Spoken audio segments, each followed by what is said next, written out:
And we have an undersigned scriptural coincidence this morning. It just so happens that our readings in 1 Kings at the moment, where we're reading about the divided kingdom, fits in really well with our theme for the week, which is the plagues of Egypt. You might think, well, what on earth has the divided kingdom got to do with the time that Israel spent in Egypt and then came out at the time of the Exodus? Well, there's an underlining theme in the divided kingdom narrative in 1 Kings 9, 10, 11, 12, and so on, into today's reading in chapter 13, in the time of Solomon, Rehoboam, and Jeroboam, in which there are a number of echoes. The whole story, really, brothers and sisters, echoes back to Israel in Egypt. And it's as if to say the problem of the divided kingdom was that the children of Israel have returned to Egypt, just like the generation that left Egypt in the first place. We know throughout their wilderness wandering that they returned to Egypt in their hearts over and over again. That whereas physically they came out of Egypt, it took another 40 years for Egypt to get out of Israel. They were, as it were, possessed with Egypt. And this is a lesson for us, brothers and sisters, how easy it is for us to drift back into Egypt without maybe even realizing it. We just learned about that brother in Cameroon has been released from captivity. Do we realize, brothers and sisters, that we have been released from the captivity of Egypt? And yet how easily we let ourselves go back spiritually into Egypt. And this, as we'll see, is the problem in the divided kingdom. So if you want to open your Bibles in 1 Kings chapter 13, the reading for today, in this chapter in which Jeroboam is found here at one of the altars that he's made, an altar which represents the false worship of the children of Israel that's being developed here, which is a false worship that goes right back to the time of the Exodus. And there's a few words here, brothers and sisters, that takes us links that take us right back to that time in Exodus. So, for instance, if we start reading here at verse 1, it says, "Behold, a man of God came out of Judah by the word of Yahweh to Bethel.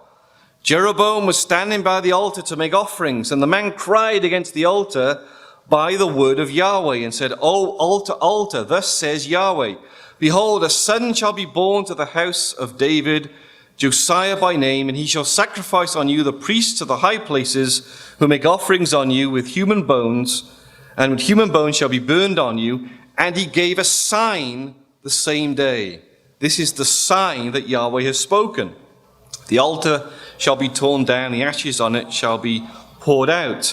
Now that word sign there, brothers and sisters, is a very significant word. It's a word you might think which is fairly common in Scripture. Well, it was in the first 5 books of the Bible.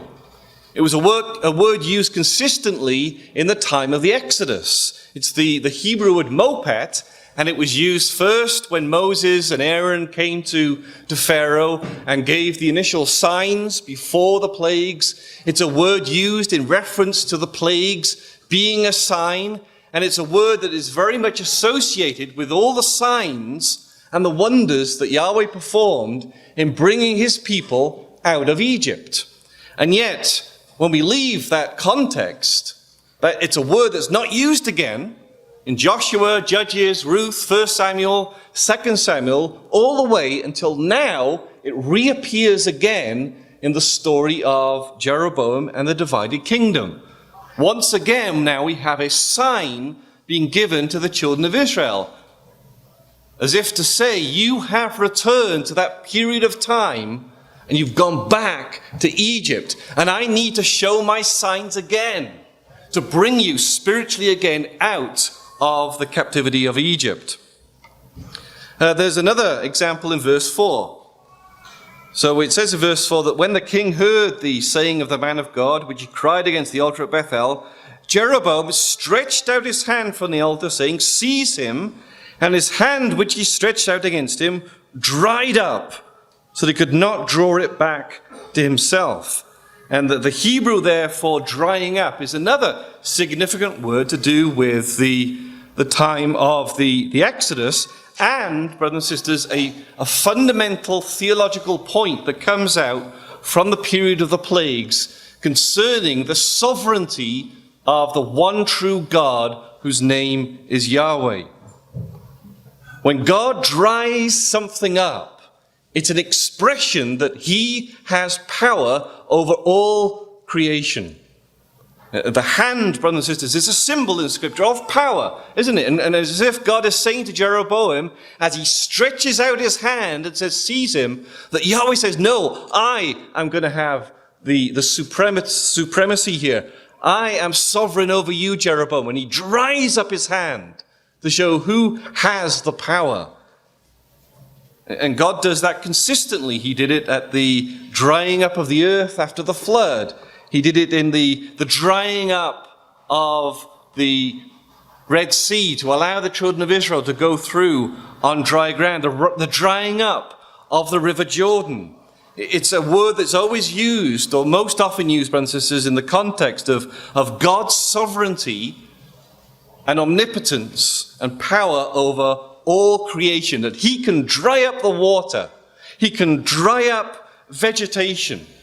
He can dry up the power of Jeroboam, and he dried up the power of Egypt. And so he is a God who is sovereign, a God who is the judge of all the earth. He can dry up the clouds so that they do not bring any rain. It's something, brothers and sisters, which we're going to see is emphasized in the story of the plagues, this power of God over all created things, to teach the lesson to Egypt and Israel not to trust in the gods of Egypt. And this is the same lesson now that's been expressed to Jeroboam, to trust in my sovereignty, Yahweh says. You'll also notice in verse 4 it says that when he stretches out his hand, he could not bring it back to himself or draw it back to himself. That's the same expression that's used of Moses, who, of course, his hand went leprous and he could draw it back to himself. It's the same Hebrew expression. Again, a reminder, an echo back to the time of the Exodus. If you just go down to verse 6, where the king said to the man of God, entreat now the favor of Yahweh, your God. Interestingly, he says Yahweh, your God, not my God. And pray for me that my hand may be restored to me. You may even have in your margin a reference there to Exodus 8, 9, and 10, the narrative of the plagues, where Pharaoh uses that same language, where he says to Moses, after the plagues come, entreat Yahweh for me to stop the frogs, or to stop the hail, and to stop the locusts. So all of this language then, for some reason, goes back to Egypt. And in fact, that theme, brothers and sisters, those echoes are all the way through the story of the divided kingdom. It starts in the reign of Solomon. Just think in your head for a moment about the echoes. Solomon, well, he married the daughter of Pharaoh. He married an Egyptian, for instance. There's the one wife that is singled out, is the woman from Egypt, and a number of other connections between Solomon and Egypt. Let's have a look at one of them back in chapter 9 of Kings.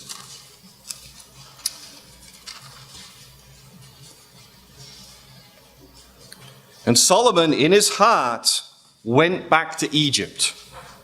He multiplied horses to himself, getting them from Egypt.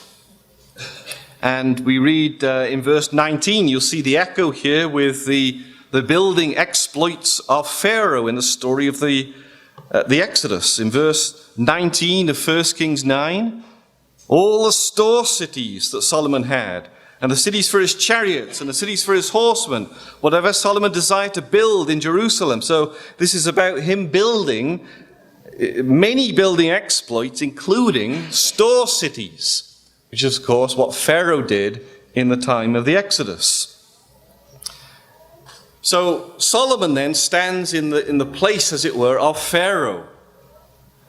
Who stands in the place of Moses? Well, Jeroboam does that. And if you come to chapter 11, And kind of an ironic connection back to Moses, because he is going to morph into Aaron later on. But for now, in 1 Kings chapter 11, we see Jeroboam echoing back to the life of Moses. And we see that, for instance, in 1 Kings 11 and verse 28, which says, "The man Jeroboam was very able, and when Solomon saw that the young man was industrious, he gave him charge over all the forced labor of the house of Joseph." And so Jeroboam grew up in the house of the oppressor, as it were. And we know that Solomon was an oppressor, just like Pharaoh was an oppressor, because if you look down in verse 40, you'll see an even more obvious echo with Egypt. In kind of a reverse of what happened to Moses, in verse 40, Solomon sought therefore to kill Jeroboam, just as Pharaoh sought to kill Moses. But Jeroboam arose and fled into Egypt to Shishak, king of Egypt, and was in Egypt until the death of Solomon. Of course, with Moses, he fled from Egypt, but it was until the death of the Pharaoh. So there's echo after echo after echo, taking us back to the language of the Exodus. And we've got to figure out why this is the case. Now, the son of Solomon, Rehoboam, he becomes, as it were, the next Pharaoh. And you'll recognize this story in chapter 12, where the people of Israel come to Rehoboam, and just like in the story of the Exodus, they ask for their burden to be lightened. Remember, Moses and Aaron did the same thing. They approach Pharaoh and say, "Let my people go," and we know the rest of the story. So let's follow this through. Chapter 12. And there's a very famous story about them wanting to ease the yoke that Solomon had put on them. Verse 3. "They sent and called him, and Jeroboam and all the assembly of Israel came." So Jeroboam, here standing again for Moses and Aaron, came to Rehoboam. And in verse 4, "Your father made our yoke heavy. Now therefore lighten the hard service of your father and his heavy yoke on us, and we will serve you." Now the language here again goes right back to the story of Pharaoh. The idea of a heavy yoke here, that word heavy is exactly the same word used to describe the hard heart of Pharaoh. We'll also see the idea of the yoke later on this week is connected with the grievances of the children of Israel in Egypt. Now, when Moses and Aaron first came to Pharaoh and said, "Let my people go," what did Pharaoh do? Did he lighten their burden? He increased it. There you go. Perfect. He increased it. So, what does Rehoboam do? Well, we know the story. He went to the old men and the young men. He took the counsel of the young men, and he increased their burden, just like Pharaoh. So let's read that in verse 10. "And the young men who had grown up with him said to him, 'Thus shall you speak to this people who say to you, Your father made our yoke heavy, but you lighten it for us. Thus shall you say to them, My little finger is thicker than my father's thighs. And now, whereas my father laid on you a heavy yoke, I will add to your yoke. My father disciplined you with whips, but I will discipline you with scorpions.'" Echoing what Pharaoh did and made them go and gather straw now, as well as make the bricks. What else did Rehoboam do? Well, he employed taskmasters, just like Pharaoh. Read that in verse 18. It says in verse 18 of chapter 12, "Then King Rehoboam sent Adoram, who was the taskmaster." So he's just like Pharaoh. And then, of course, we have maybe the clearest echo of all back to the time of the Exodus in what Jeroboam does. We won't read through the section. You know very well what happens here in verse 25 to the end of the chapter, leading into where we started in chapter 13, where Jeroboam is at one of these altars that he made, and what he made in Bethel and Dan was what Aaron made after the children of Israel came out of Egypt, when Moses goes up into the mountain and they make a golden calf, which is what we're going to see later this week, was an idol that came right out of Egypt. The children of Israel had returned to Egypt, or they really never left Egypt spiritually. And here is Jeroboam making 2 golden calves, going right back to the problem of the children of Israel. Now, does anybody know who the 2 sons of Jeroboam were? Here is Jeroboam acting like Aaron. Who are his 2 sons? Well, turn over to chapter 14.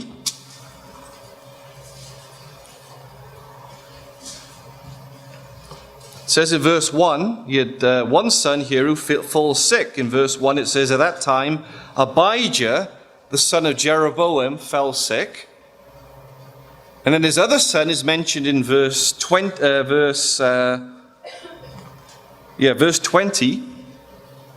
And the time that Jeroboam reigned was 22 years, and he slept with his fathers, and Nadab, his son, reigned in his place.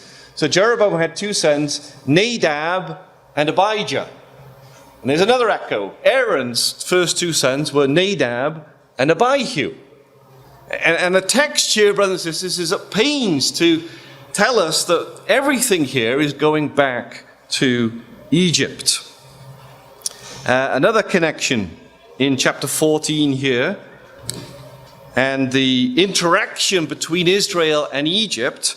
If you look at verse 25, in kind of a reversal of the story of the Exodus, you remember when Israel came out of Egypt, they spoiled the Egyptians. They took all the gold of the Egyptians with them. Well, this is reversed here in chapter 14, verse 25. It says, in the 5th year of King Rehoboam, Shishak, king of Egypt, came up against Jerusalem. He took away the treasures of the house of Yahweh and the treasures of the king's house. He took away everything. He also took away all the shields of gold that Solomon had made. So they spoil the house of Rehoboam, who's now standing as if he is Pharaoh, being spoiled, but this time in a reversal by the Egyptians. Well, let's have a look, I think, at one more connection, and that's in the Chronicles record, 2 Chronicles and chapter 12.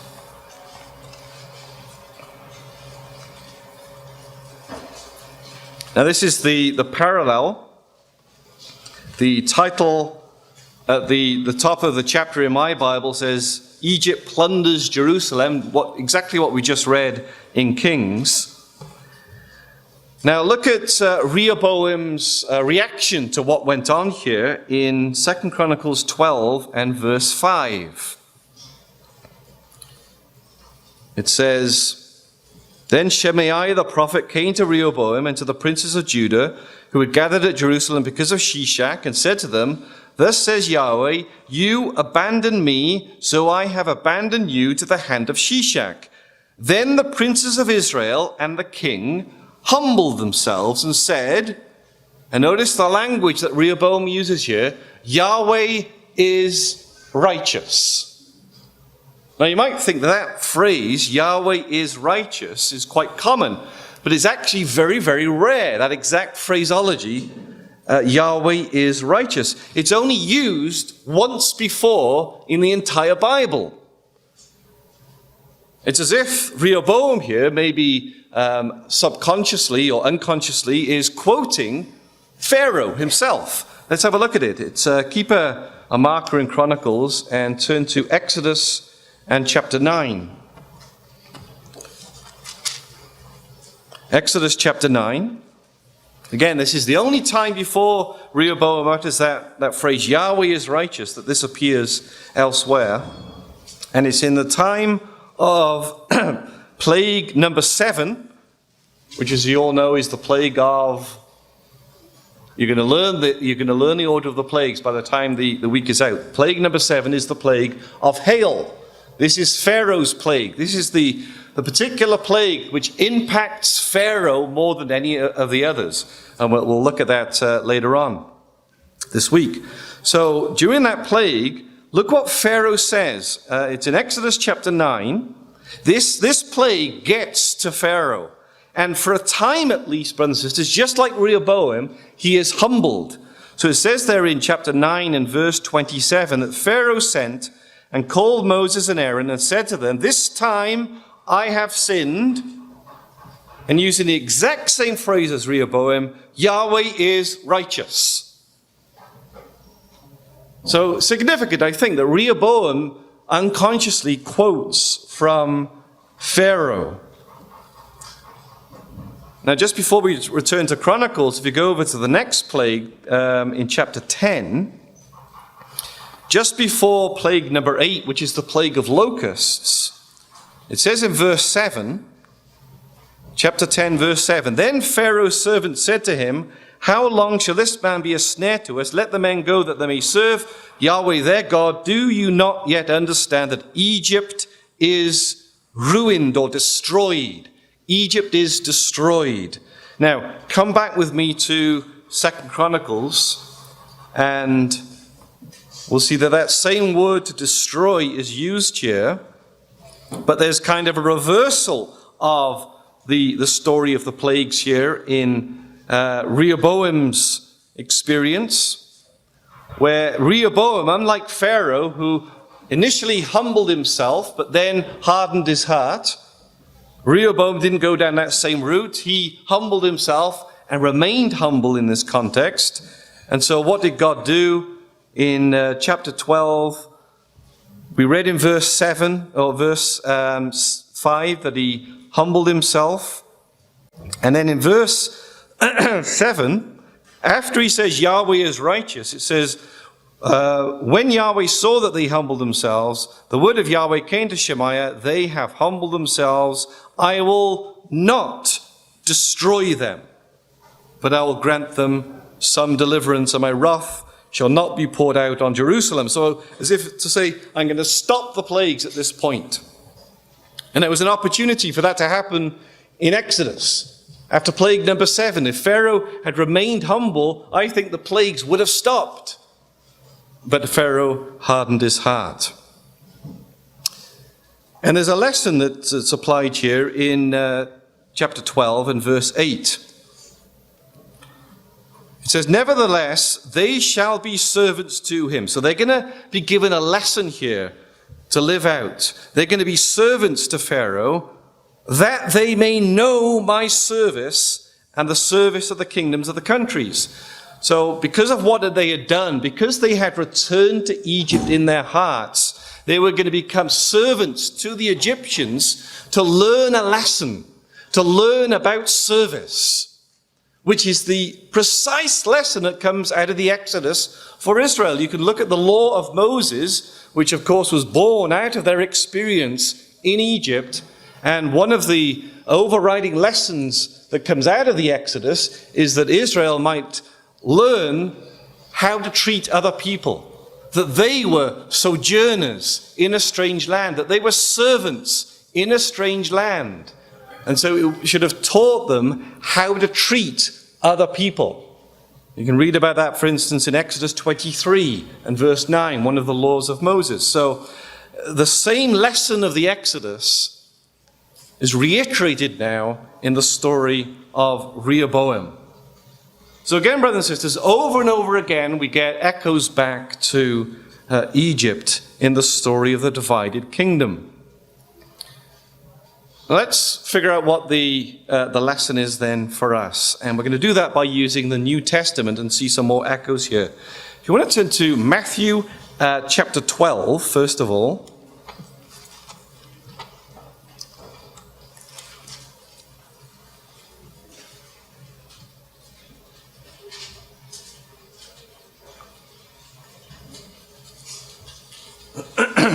So we left Jeroboam in 1 Kings chapter 13, where he is employed in false worship. A worship, brothers and sisters, which was kind of a mix, excuse me, a kind of a mix of truth and error, which is exactly what happens in the context of the New Testament. There is a mixture of truth and error here we're going to read about this in Matthew chapter 12. And what happened to Jeroboam was his hand was dried up. Well, in Matthew chapter 12, Jesus enters into the arena of false worship and encounters there a man who has had his hand dried up. Hopefully my voice is going to last the whole week. The man with the withered hand, and a withered hand is exactly the same idea as a dried hand. The word withered just simply means it dried up. So here is a man, and he's in a synagogue, which is a representation of all that was wrong with Judaism at this time. And we're going to establish this principle as we go through this week, brothers and sisters. The problem with the Jewish religion at the time of Jesus was it was no different to the religion of the Egyptians. It's the same religion. It had different names, and it looked like they were worshipping Yahweh, but no, it was the same pagan religion that the Egyptians indulged in.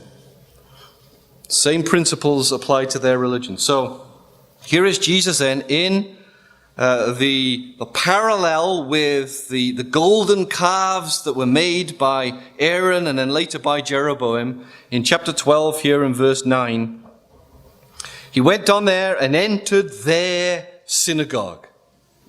As the man of God entered the arena of Jeroboam's apostasy. And a man was there with a withered hand. And here is this man. And just as with all the miracles of Jesus, these people that he cured are object lessons describing the problem of the people at that time. This man represents what Jeroboam was representing. And when Jesus cast demons out of people, it represented the people that they were possessed with Egypt. And this man's hand is dried up. And he represents the problem with Israel, that they're just like the days of Jeroboam and the days of Egypt. And the question that arises here is about what is right worship. And of course, when it came to the Sabbath, the Jews had got it all mixed up. They missed the entire point of the Sabbath. So verse 10, a man was there with a withered hand, and they asked him, is it lawful to heal on the Sabbath? So they might accuse him. So here is the battle between truth and error.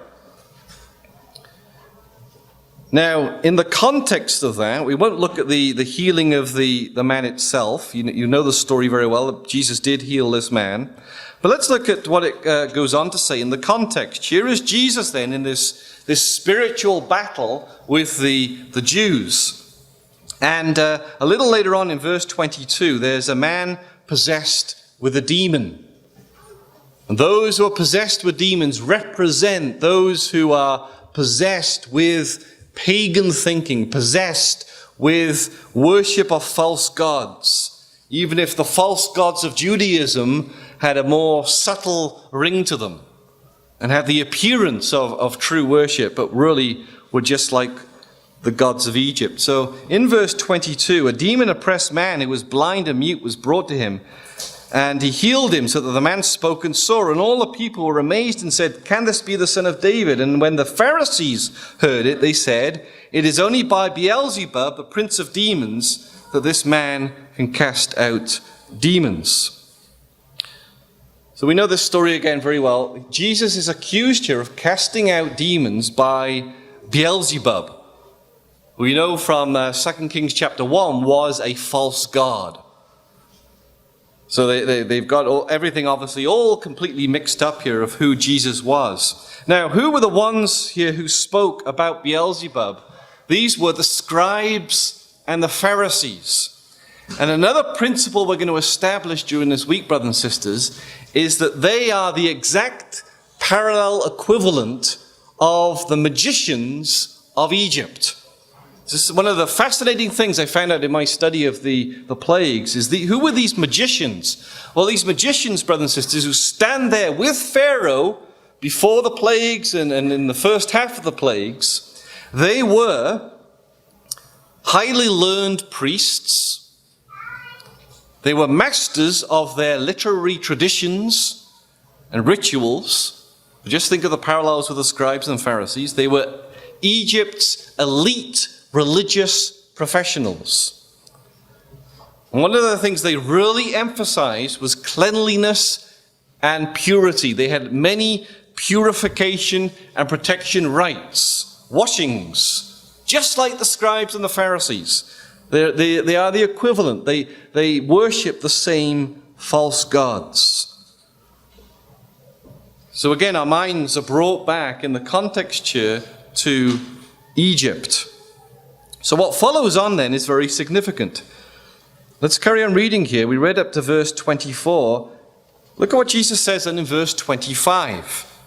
Knowing their thoughts, he said to them, every kingdom divided against itself is laid waste or ruined or destroyed, and no city or house divided against itself will stand. Interesting, isn't it, brothers and sisters? He talks now about a divided kingdom. It's as if the Lord here is bringing together all these threads of thought. Well, let's have a look at this in Luke's record. In our reading in Luke chapter 11, this is the parallel. You'll be able to see the false accusation of Jesus casting out demons by Beelzebub there in verses 14 and what follows.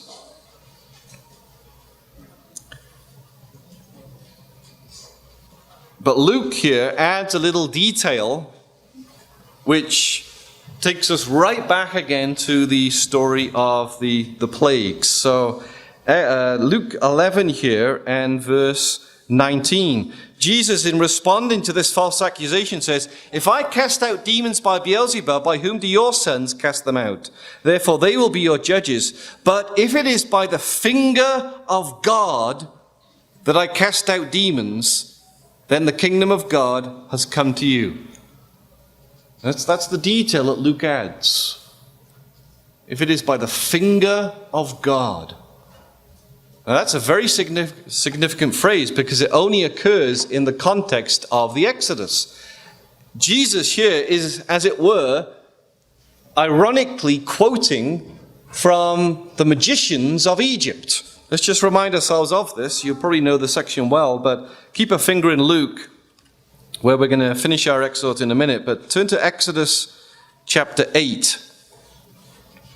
And in the third plague, the first three plagues, brothers and sisters, we have a contest between Moses and Aaron, representing Yahweh, and not just Pharaoh, but these magicians of Egypt, representing the false gods and the false worship of Egypt.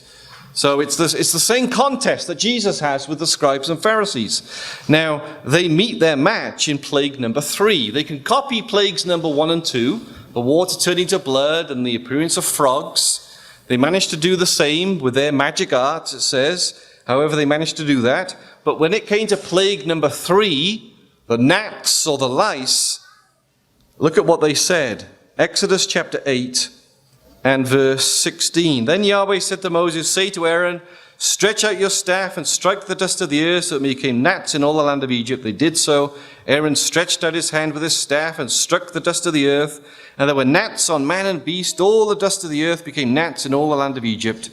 The magicians, the scribes and the Pharisees of Egypt tried by their secret arts to produce gnats, but they could not. So there were gnats on man and beast. Then the magician said to Pharaoh, this is the finger of God. And it's that phrase that Jesus chooses to quote when he cast out demons in his day. Because the casting out of demons was a parallel with what God was doing in the plagues. He was, as it were, casting out the demonology of Egypt and putting Egypt and Israel through an education process regarding their gods. So if we return to Luke chapter 11, and we'll end our thoughts here, brothers and sisters, what's interesting about the context here, in which Jesus says, this is the finger of God, is that the whole context is about the divided kingdom.